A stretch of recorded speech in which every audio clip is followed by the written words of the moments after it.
A 10 dias da cerimônia mais concorrida do cinema, a coluna de tecnologia Connect entrou no clima do Oscar. As repórteres Juliana Morrone e Michele Barros contam como são produzidos os efeitos especiais aqui em Hollywood.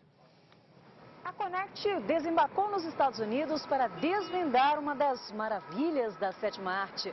Afinal de contas, no cinema, nem tudo é o que parece ser. Bem-vindo ao mundo dos efeitos especiais.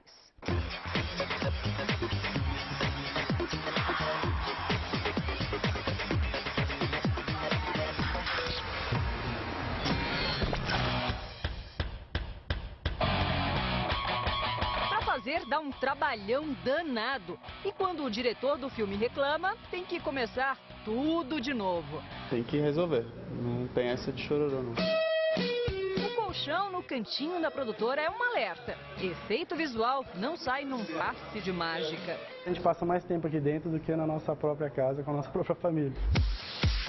Antes de mais nada, para você entender, os efeitos especiais são divididos em dois tipos. Mecânicos, que são as maquiagens, explosões.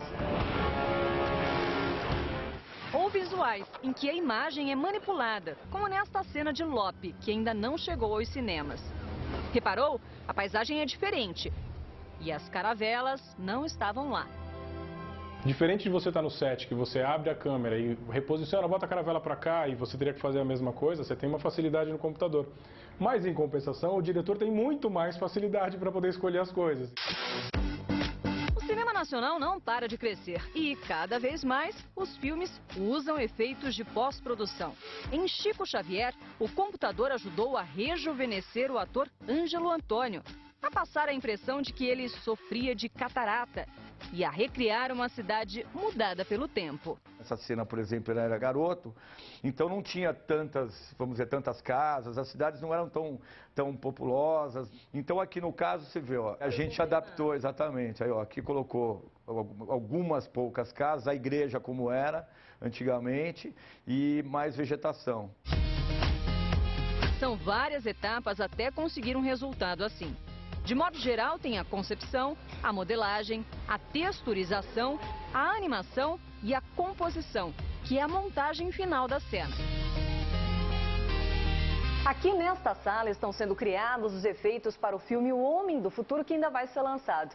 E como a história sobre uma viagem no tempo, essa etapa, a da pós-produção, é ainda mais importante. É onde está sendo criada, por exemplo, uma moderna máquina que vai levar o personagem principal lá para o passado e trazê-lo de volta para o presente.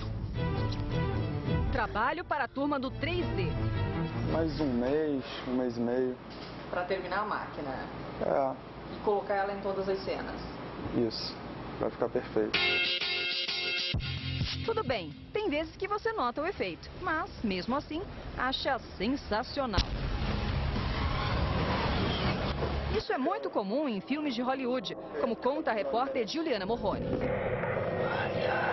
Como todo mundo sabe, os Estados Unidos têm a maior indústria de cinema do mundo. Só aqui em Nova York, no ano passado, foram gravados 200 filmes. Aqui no Lincoln Center, por exemplo, a atriz Natalie Portman viveu os medos e delírios da bailarina Nina, no filme Cisne Negro. Embora Nova York seja a locação de muitos filmes, Hollywood fica do outro lado do país. E é para lá que nós fomos para conhecer os bastidores de uma produtora especializada em efeitos especiais. O programador se diverte. Ele sentiu o gostinho de ser um super-herói antes de Robert Downey Jr. dar vida ao Homem de Ferro. Foram 9 meses de pós-produção e alguns truques.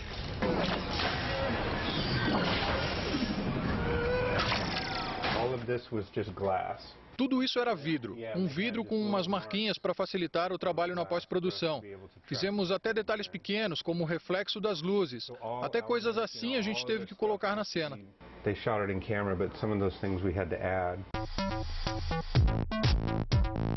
Os hologramas foram criados no Flame, um programa que combina diferentes imagens e efeitos e custa a bagatela de $200 mil aqui nos Estados Unidos.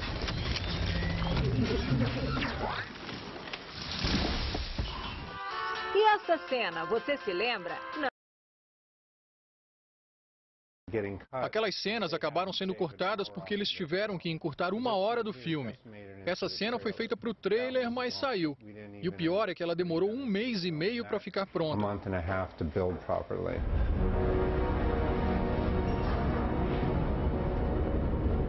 Mas quem deve acabar mesmo com a alegria dos produtores de Homem de Ferro 2 é o filme A Origem, o favorito para o Oscar de efeitos visuais.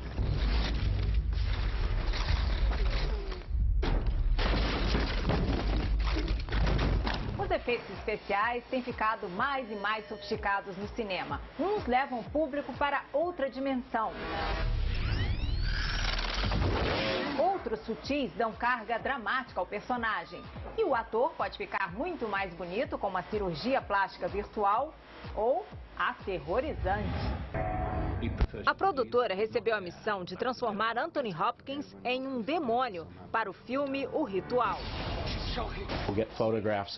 Nós tiramos fotos do Anthony Hopkins e trabalhamos no Photoshop.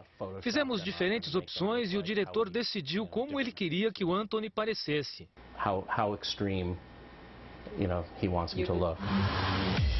Quadro a quadro, começou a transformação. Nós mexemos nos dentes e deixamos eles bem escuros. Mexemos nos lábios e fizemos a boca bem seca, bem estragada.